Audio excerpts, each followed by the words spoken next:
Chapitre 53. Le Québec rural a une beauté qui donne confiance. Les bois qui sentent le sapin, les lacs gelés sous la lune et les maisons serrées comme des familles donnent l'impression que le monde tient encore debout. Mais quand la peur entre dans cette beauté, elle devient plus intime. Ici, la colère passe de porte en porte, de cousin à cousin, de téléphone à téléphone, jusqu'à ce que tout un coin pense respirer la même urgence. Ce soir-là, autour du lac Morin, au bout du rang Saint-Adolphe, à Saint-Alexandre de Kamouraska, la colère prenait une forme. Pas encore un mur. Pas encore un cercle. Mais déjà une direction. Yvon avançait dans les bois avec deux femmes à protéger et une carte mémoire contre son corps. Poutine marchait devant, les oreilles droites, lisant la nuit comme un plan invisible. Derrière eux, entre la halte du lac Morin, les accès enneigés et les chemins secondaires du rang, les moteurs se multipliaient. Des pick-up, des VTT, des motoneiges. Pas des véhicules officiels. Des véhicules du coin, ceux qui connaissent les vieilles entrées de bois et les raccourcis que les étrangers ne voient pas. La femme sauvée boitait encore, faible mais vivante. La troisième personne tremblait, mais tenait debout. Au loin, une lumière balaya les troncs, puis une autre. Puis une troisième, plus basse, peut-être fixée à un VTT. Des lampes fortes. Des lampes de chasse. Pas des lampes de patrouille. Le genre de lumière qui ne cherche pas une victime à sauver, mais une trace à reprendre. Yvon fit ralentir les deux femmes. Poutine s'arrêta presque en même temps. Dans le silence, les moteurs se déplaçaient comme des pièces autour d'un plateau. Un véhicule restait près du rang. Un autre semblait couper plus bas. Une motoneige passa au loin, puis s'éteignit trop vite. Il ne fonçait pas au hasard. Il cherchait à fermer. La troisième personne murmura que les gens du coin connaissaient tous les accès autour du lac. Yvon ne répondit pas. Le téléphone de Yvon vibra. Numéro masqué, Yvon répondit. La voix revint, calme, indétectable, avec une satisfaction froide dans le ton. Elle lui souhaita bonsoir. Puis elle dit qu'elle aimait ce nouveau décor. Une ville en panique est un théâtre, mais un village en panique, c'est une famille qui protège ses fautes. Yvon ne parla pas. Il gardait les yeux sur les lumières, sur Poutine, sur les deux femmes qui perdaient leur force. La voix continua. Elle dit que plusieurs citoyens avaient déjà choisi leur camp. Ils ne cherchaient pas la vérité. Ils cherchaient la tranquillité. Et pour garder cette tranquillité, certains étaient prêts à faire ce que les policiers n'osent pas écrire. Elle dit que la colère venait de s'installer autour du lac Morin. Puis elle prononça le mot comme un titre, colère. Elle expliqua que la colère fait partie des 7 péchés capitaux, mais qu'ici, elle portait un visage particulier. Elle n'était pas bruyante. Elle était collective. Un village en colère ne se voit pas comme violent. Il se voit comme normal. Comme une communauté qui défend son monde, une cage qui se referme sur ce qui dérange. Un silence passa. Puis la voix dit que Yvon pensait fuir un tueur, mais que ce soir, il fuyait une mentalité. Yvon serra les dents. Il demanda ce qu'elle voulait. La réponse tomba immédiatement. Elle voulait qu'il comprenne. Les policiers corrompus sont faciles à blâmer.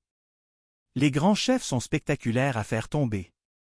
Mais des gens ordinaires qui ferment les yeux ensemble, qui se convainquent de protéger la bonne chose, voilà le vrai monstre quand la peur leur donne une direction.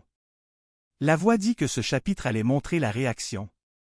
La meute, la colère qui pense être morale. Un moteur se rapprocha, puis ralentit brusquement. Yvon tourna la tête vers la droite, Poutine aussi. Quelqu'un venait de couper un accès. La voix ajouta que ce soir, elle n'avait presque pas besoin de tuer. Le village pouvait faire beaucoup à sa place. Si le village frappait, personne ne saurait exactement où arrêter le danger, parce que le danger ne porterait pas un seul visage. Il serait partout. Dans un pick-up qui ralentit trop longtemps. Dans une lampe qui fouille les arbres. Dans une maison où quelqu'un appelle son cousin. La voix expliqua que si Yvon sortait du secteur avec les deux femmes et la carte mémoire, la cage casserait assez pour ne plus se prétendre propre. Alors la cage allait tenter de les avaler, avec conviction, avec colère, avec l'impression d'être du bon côté. La voix conclut que c'était ça, son chapitre de colère. Pas celui du narrateur, le leur. Puis elle coupa. Le silence revint, mais il ne dura pas. Un cri monta au loin. Pas un cri de douleur. Un cri d'excitation.